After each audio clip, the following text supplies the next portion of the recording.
I'm not a very good YouTuber. A good YouTuber pretends like we have discovered everything on our own in a universe that is solely revolving around us. That's not the case with me. I watch other people's videos and I learn things from them.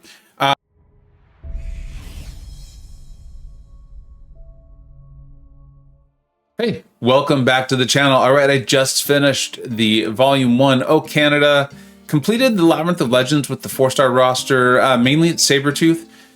I will do a bit of a guide here after the opening of the 6-star Nexus. I know there's a lot of guides out there, but there are some things that I felt like were important, things that you really should know. You don't want to learn the hard way, and I'll go over those after the opening. So if you're only here for the opening, we're about to do it. And then if you want some of those tips and tricks, go ahead and stick around afterwards. Either way, I'm pretty pumped up on it. This was legitimately pretty fun.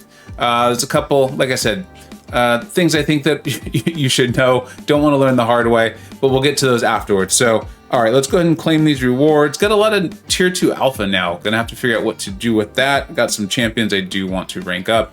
And I'm excited to open up this crystal because I am already saving for the next featured batch. I think it's gonna be a good batch. I'm pretty pumped up for it. And I'm already saving. You can see I'm well on my way there. So 48 days left. So I'm not opening any 6-star crystals. And so now I am just waiting. Here, we're going to pop these two just to kind of get, it's like a warm-up swing in baseball here. We're stretching. We're doing some calisthenics. Because like I said, I'm not opening up a lot of 6-star crystals these days. So this Nexus crystal is a big deal for me. All right, that's cool. Some 5-star shards, some 6-star shards. I'm happy with that. And then let's get, don't need this deal. Thank you very much. Man, I'd love to be able to turn those off. All right, now I just got to find the Nexus crystal. It is right here. For those who are not completely familiar with my channel, I would love to get Nick Fury. We would lose the joke, but I'll be okay with that. We can come up with another joke. Love to awaken Tigra. Of course, get SIG levels or awaken a champion I'm very excited about or already have at rank 3. And then just avoid the champions I already have at SIG 200. So there's a lot of winners in here with the Nexus Crystal. I highly doubt I'll be getting a painful pull as far as getting a champion I already have at SIG 200. So, all right, let's go ahead and open this. Here we go.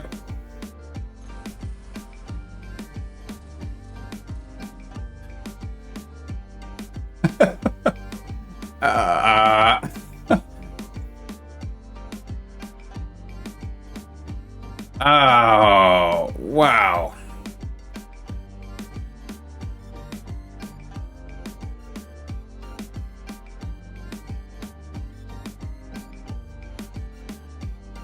I have no intentions of taking Daredevil Hell's Kitchen to a high SIG or ranking him up right now. I know he does have some uses. I know some good players who like him a little bit. Vulture, I don't see any benefit in taking him up SIG levels. I do think I'm going to be trying to grind out Shang-Chi.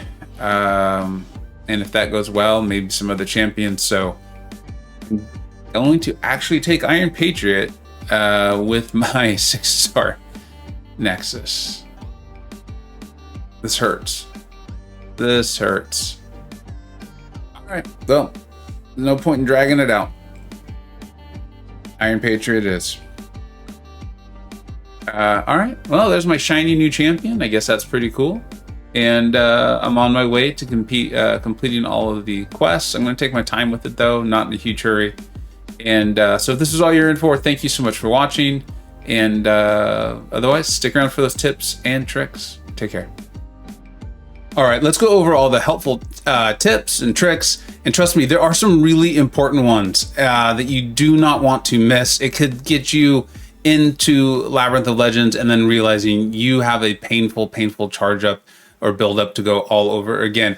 So the first one I want to prioritize, and I'm going to credit Metal Sonic Dude because he is the one who pointed this out to me when I was on stream. And, you know, I'm paying attention to conversations and things like that at that time. If you happen to die with your Sabretooth and there's not much life left on the Defender, I think most of you would know this, but man, if only one of you is like, thank you so much for saying this. Do not revive your Sabretooth and go back in. You need to treat your banked charges like the most precious thing in the world, because you do not want to ramp him up again in the fights after Red Hulk, right? It's painful enough and annoying enough to do it with Red Hulk. Keep your charges. Do not revive Sabretooth if you're not sure, if you're not positive that you'll be able to get an SP3 off in the fight. Kind of following on with that logic, you need to, in my opinion now, is, you're going to be bringing in that perfect block synergy. Use it for the double medium, and then the full 5-hit combo to get yourself to the SP3 and bank it. Just bank it.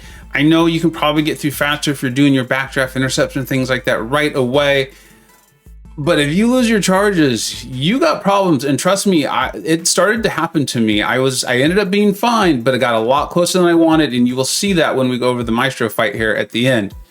Next, and I did get this advice from KT1. I'm not a very good YouTuber. A good YouTuber pretends like we have discovered everything on our own in a universe that is solely revolving around us. That's not the case with me. I watch other people's videos and I learn things from them. And that's why I'm showing you this Unstoppable Colossus fight. One, because it was one of the more annoying ones. And additionally, because after this fight, cut in on the map. It's going to take you through, you're going to fight Colossus, who has a larger health pool than the defenders on the perimeter of the map. But he's very easy. You know his specials. He's been in the game forever, so you know how to take him. You'll get through that fight just fine, and you're going to cut off quite a few more fights. And then after that, just stay on the perimeter. 3, magic. I actually ranked up my Guardian, who I love anyways, to help with the magic fight. I used him once and then I just went with Sabretooth. You can spec into, I believe it's, the Petrify and Stupefy or something like that. I'll write them because I'm sure I've got the wrong ones here. And that could be helpful if, you only have her cross her SP1 threshold when she is blocking.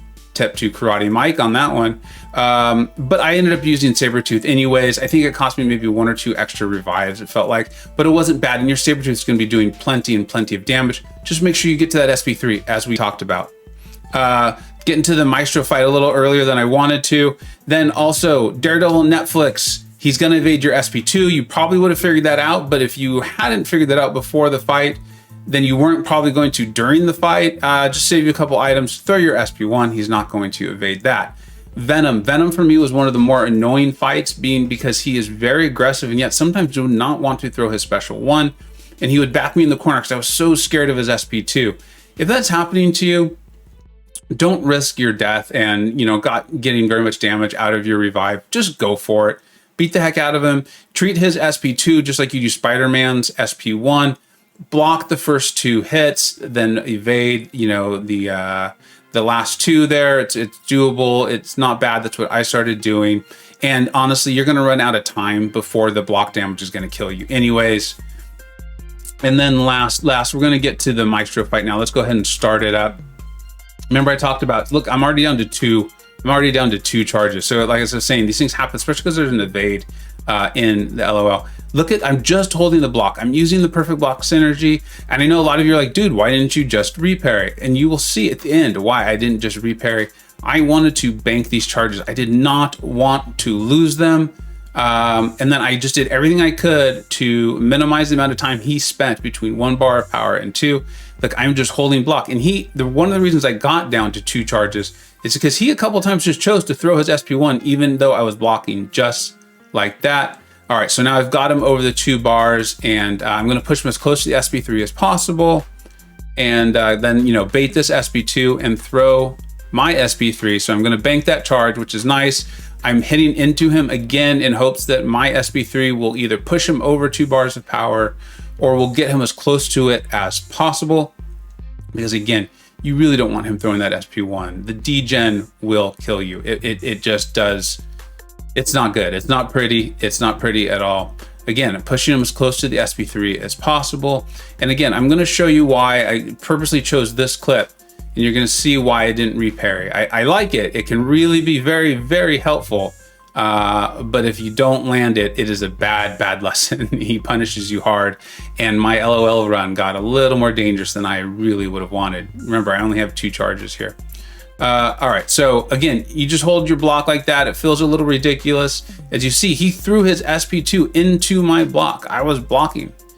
So he will still throw that SP1 sometimes. The reparry worked out really well there. I was more confident and comfortable with it because I had already banked my charge. I knew that even if I died, I'd go back and have a charge. You see that evade, really careful, especially as you back them up into the wall. It's really easy to get into that aggressive playstyle with Sabretooth, and you are doing significant damage. And that is why the reparry is very, very dangerous there. You saw it. I thought I had landed it. I had landed it earlier.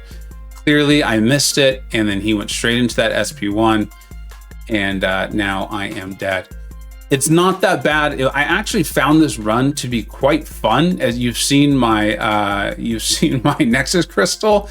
I still think this was fun. I actually enjoyed this. Sabretooth does enough damage, and for most of us veteran players, we are significantly better players now than we were when we went through this. I don't think I know I haven't been back to LOL since I did it initially.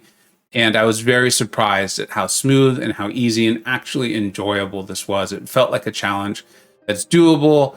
I've only done 2 of the challenges at this point of making this video, and I definitely recommend this being a very fun one. Get your Sabretooth all the way ranked up.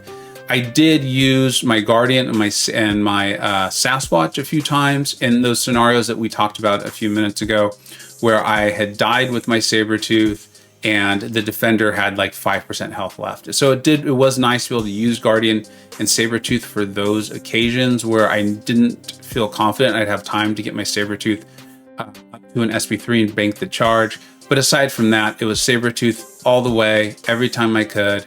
I did run a 30% boost with no suicides, and the damage was, absolutely fantastic. So I hope this was helpful. Let me know how your run goes. I'd really like to hear that, how you enjoyed it. If you had any different strategies that worked out well, let's help each other out in the comment section. And then hopefully your Nexus was better than mine. Thanks so much for watching. Take care. I hope you either learned something, were entertained, or even better, a little bit of both. Don't forget to like, subscribe. Thanks so much for watching. Take care.